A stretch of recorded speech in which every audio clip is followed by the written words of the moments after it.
On voulait donner du sens à un trip sportif, personnel.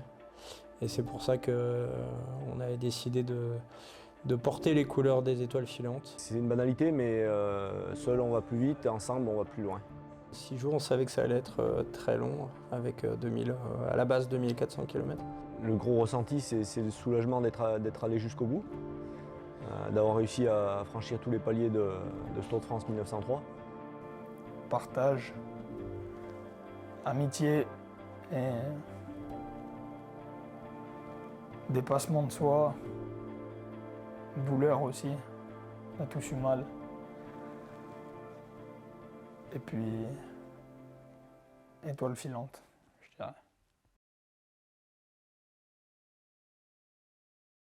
C'est sensible. On trouvera un petit peu de vent aussi vers la Méditerranée, mais avec beaucoup de soleil également en Corse ce matin, comme cet après-midi d'ailleurs, alors que le risque orageux se maintient cet après-midi, principalement du sud-ouest, en passant par le massif central jusqu'au flanc est.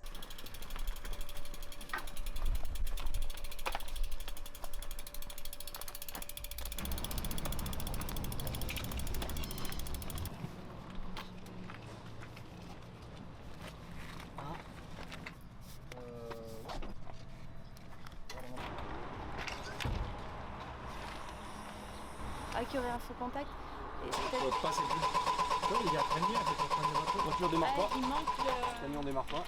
Bah, au moins le camion est garé. Hein. Au moment où ça devient concret, où on tourne la clé du camion, il n'y a rien qui se passe. Donc là, c'est tellement gros qu'on se dit non, c'est pas possible.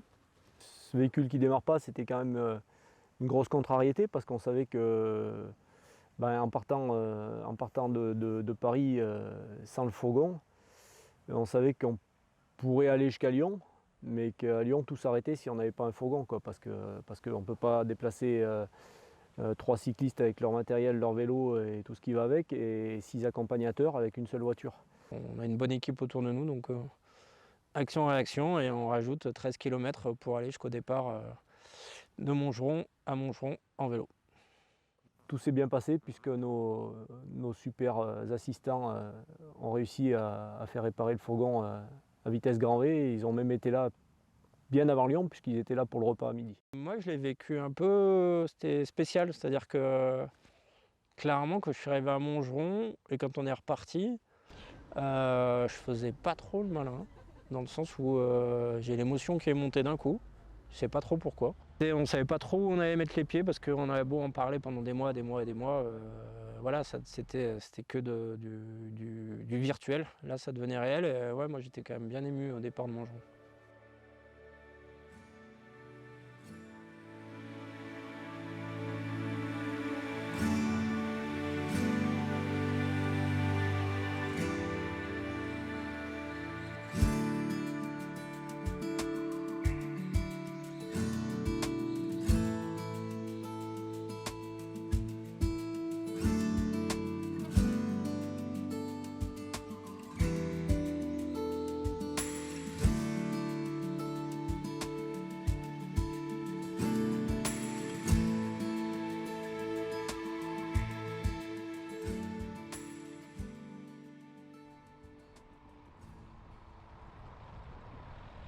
J'ai cette image de la première étape où on est sous la pluie depuis 2 heures, et il est 22 heures.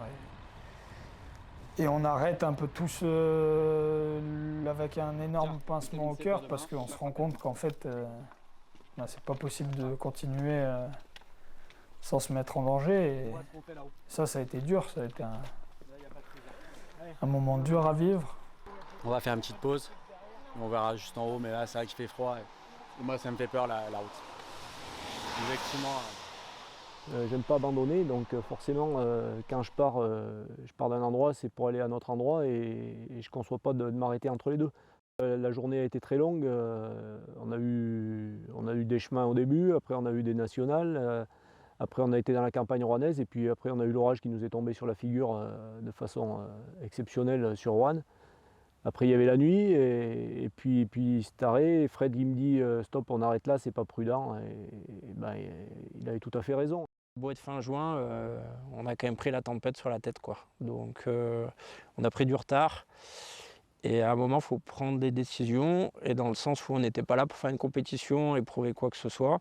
À Tarare, on a pris la décision de stopper là et de finir en camion jusqu'à Lyon. Le positif, c'est qu'on s'est retrouvé dans un petit restaurant à 22h à Tarare qui était complètement vide. Et on va dire que ça fait des souvenirs, c'était marrant.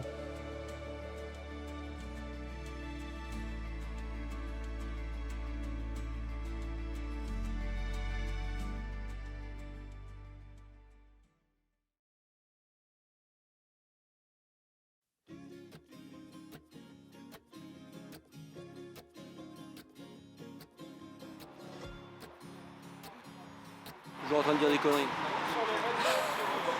En aussi peu de temps, c'est une vraie aventure. C'est une vraie aventure, ouais. Sans qu'il y ait des kilomètres comme ça, c'est peu d'heures de sommeil, donc beaucoup de fatigue qui s'accumule. Donc c'est une belle aventure. Pour moi, c'était quand même assez spécial parce que voilà, j'ai vécu à Lyon pendant 12 ans.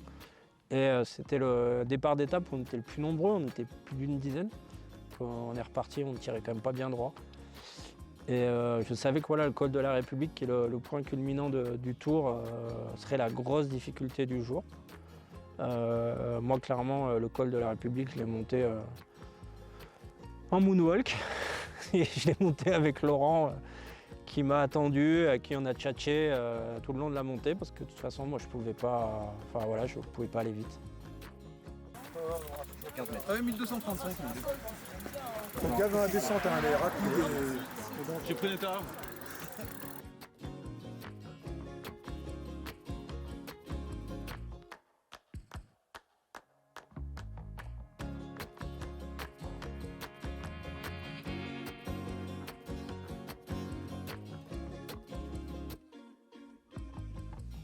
On a partagé un bout de route avec certains, on a partagé une semaine avec d'autres. On a créé des liens qui, je pense, quand même étaient assez forts. Voilà.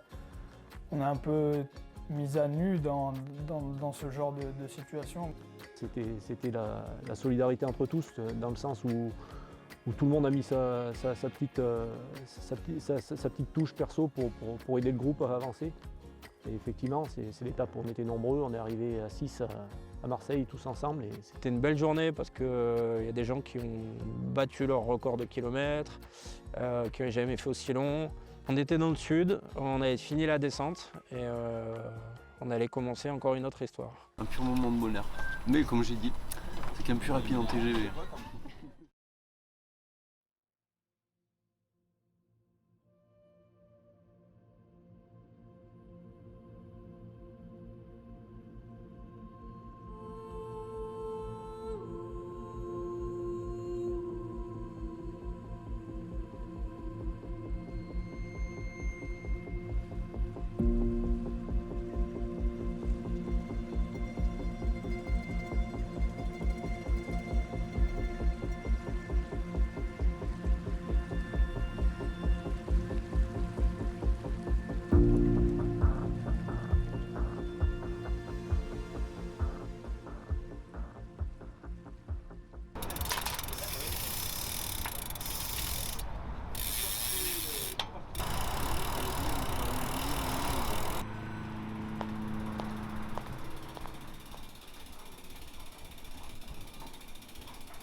Le départ de Marseille était cool, il faisait beau, c'était pas très dur.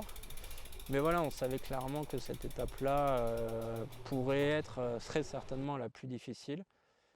Donc on est parti pour une très longue journée, puisque la météo nous annonçait du vent de face, et c'est ce qui s'est passé.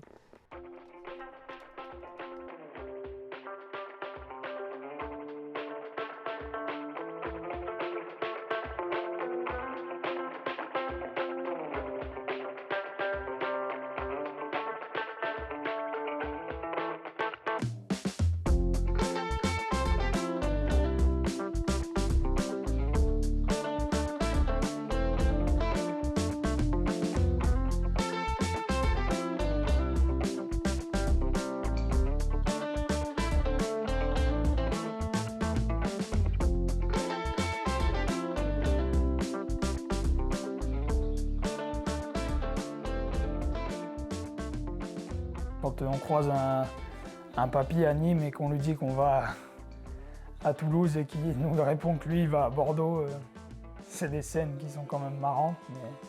Sauf que nous on allait vraiment à Toulouse pour le coup et lui il s'arrêtait juste chez lui à Nîmes.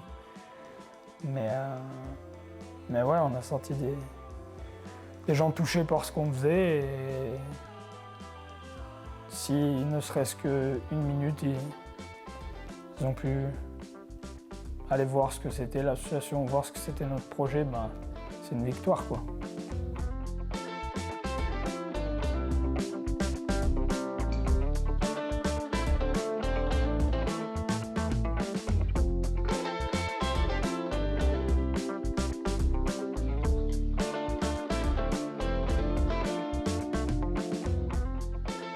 Oui, la fin de la journée a été très très longue. Et moi j'étais soulagé en arrivant à Toulouse, quoi.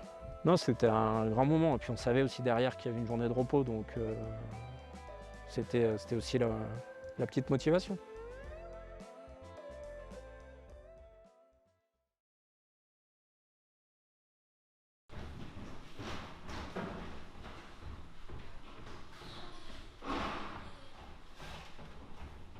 Je vérifie le tracé pour... J'ai pas trop l'habitude de GPS, mais encore je suis moins habitué que les autres, donc j'essaie de visualiser sur la carte pour mémoriser au maximum, pour éviter les erreurs. Mais c'est vrai qu'avec la fatigue, c'est de plus en plus dur. Marmande, c'est là. Ouais, donc nickel. Ah, tu vois, c'est ça. Impec. Marmande. Dur, mais content de recommencer quand même. Ce matin, j'avais pas beaucoup dormi, je suis réveillé à 6 h. Je sais pas, on va voir aujourd'hui, mais là, ça a l'air d'aller. Donc on verra. Même si c'est dur sur le vélo pendant la journée, il y a des choses vachement plus dures, vachement plus graves. Donc du coup, ça fait relativiser et puis on avance, quoi. Donc, non, ça fait pas mal de choses, de points d'accroche, de points positifs pour avancer, on va dire.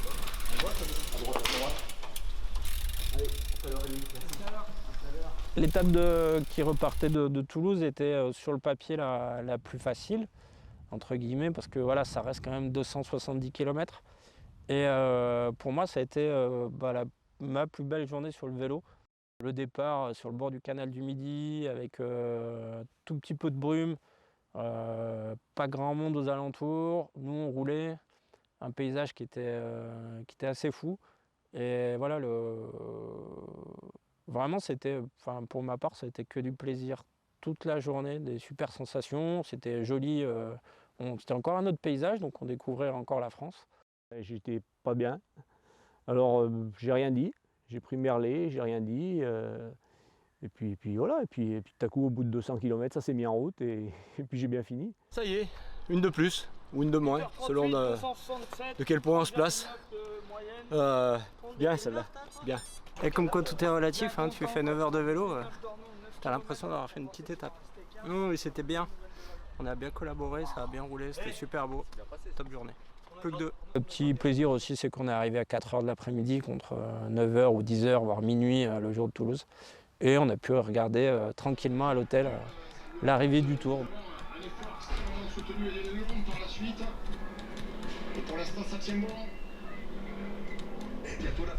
Pierre est plafonné, fait chier.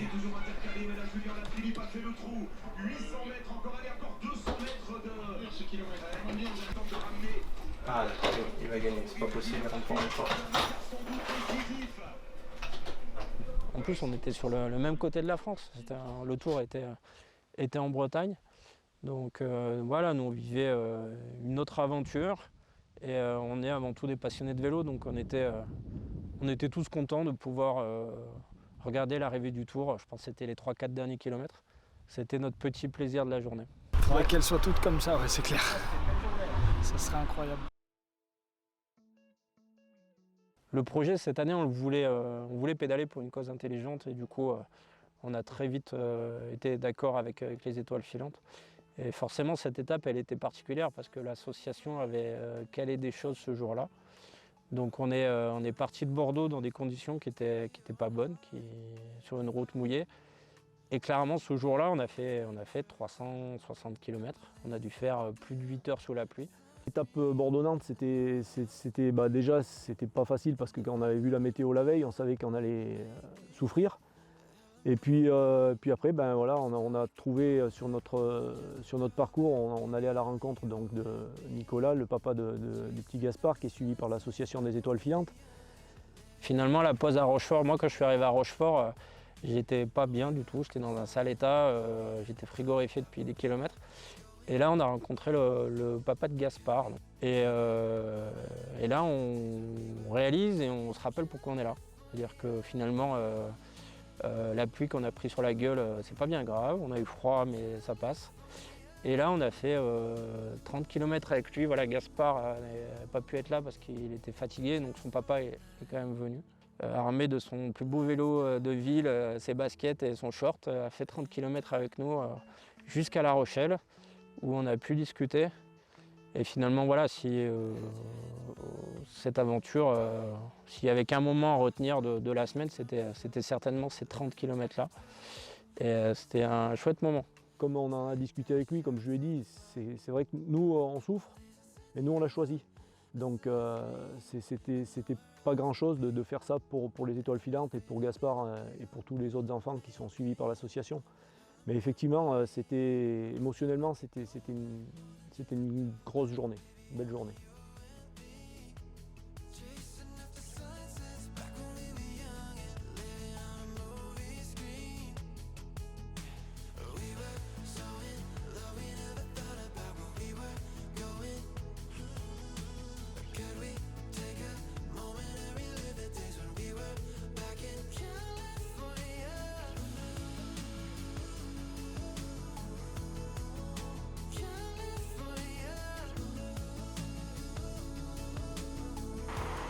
Content d'arriver, celle-là elle a été vraiment dure.